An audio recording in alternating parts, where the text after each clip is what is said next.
हाय मु सागर कलाकार सागर संगम YouTube channel को आपण मानक स्वागत।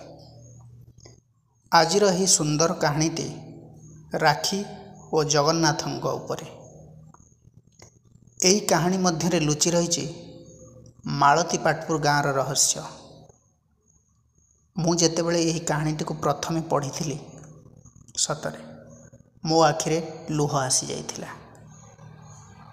जदिओ यही कहानी को अल्प बहुत कहीं भी जानी थे तथापि यही कहानी को समग्र ओडिशावासी जगन्नाथ प्रेमी भक्त मानू जणाया को मोर ये चेष्टा। लीलामय कोटी ओडियार आराध्य प्रभु श्री जगन्नाथंकर यही लीला आसंतु जानिबा। कहानीटी शुणिबा पूर्व जदि मो चैनल को सब्सक्राइब करना तेबे आउ डेरी कहीं मो चैनल को सब्सक्राइब करंतु, जहा फल यही भली किछि जना अजना विषय को नहीं मु आसीबी आपण पाखक।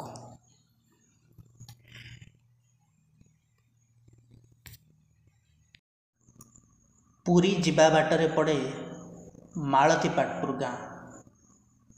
प्रथमे यही गाँर नाम पाटपुर थिला। समयक्रमे यार नाम परिवर्तन हुई मालती पाटपुर रखागला। पाटपुर गाँर एक गरीब परिवार, जो परिवार थिले स्वामी स्त्री और सेमानंकर दुईटी संतान, गोटे पुआ आउ गोटे झियो जार ना मालती। पर बिलरे मूल लगी पुरुष लोकटी जेतिकी कमाए बिना अभियोग चारि प्राणी खुशी रे चली जाते। विधातार निष्ठुरता आगरे केते रथी महारथी हार मानिछन्ति, मनीष तो छाड़। हठात दिने बिलरू काम सारी फेरिया बेलू एक नागसाप दंशन स्वामीर मृत्यु हो गला। भांगी पड़ा विचार स्त्री जनक। सेते बेलू पुओ को 5 वर्ष, झील मालती को 3 वर्ष। कुनी पुअर खनी खनी कथा सांग को कुनी झीर गुरुंडी चाली रे स्वामी को हरइबार दुख को आस्ते आस्ते भूलिबा को चेष्टा करथिला से स्त्री लोक जनक। किए जानिथिला बोझ उपरे नलिता बिड़ा परी विपद मान माड़ी आसियो बोली। स्वामीर मरण मनरू न भूलुणु पुअर जीवन भी चलीगला से सर्पाघात। शरीर रे मेरुदंड भांगी गले शरीर अवस्था जेमती हुए ठीक सेमिति मानसिक अवस्था खराब हो गला से स्त्री लोकटीर। चाहू चाहू 2 वर्ष बीतीगला।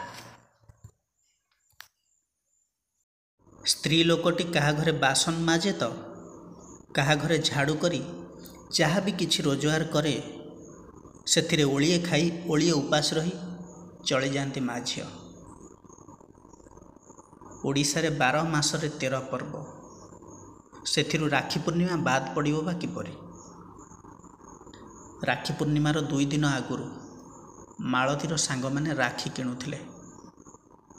छोट पिला मालती यह देखी माँ पाखरे जाई अली कला। ए माँ माँ माँ लो मते भी पैसा देना, मु भी राखी किनिबी।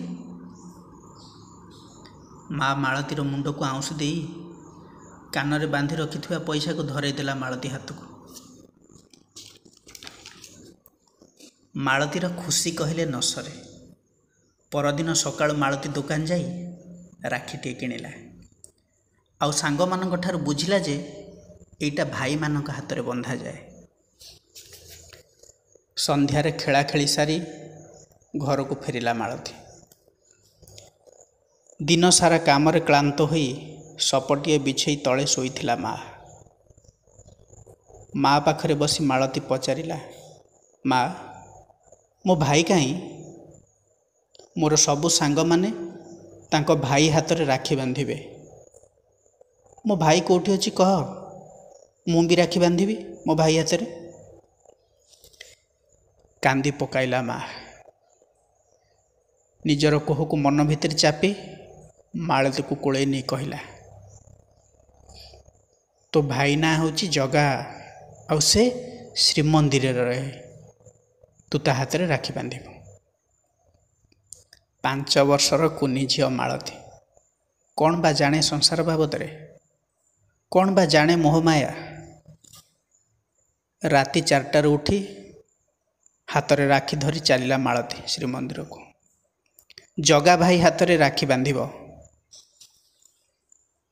ବାଟ ସାରା ଲୋକଙ୍କୁ ପଚାରି ପଚାରି କୁନି କୁନି ଖାଲି ପାଦରେ ଚାଲି ଚାଲି ମାଳତୀ ଯାଇ ପହଞ୍ଚିଲା ଗାଁ ଠାରୁ 10 କିଲୋମିଟର ଦୂର ଶ୍ରୀମନ୍ଦିରରେ।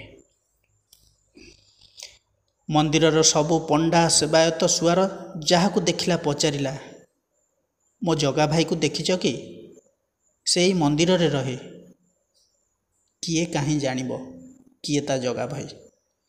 ସମସ୍ତେ ସେଇ ଗୋଟିଏ କଥା କହୁଥାନ୍ତି, ଆମେ ଜାଣିନୁ ରେ ମା'।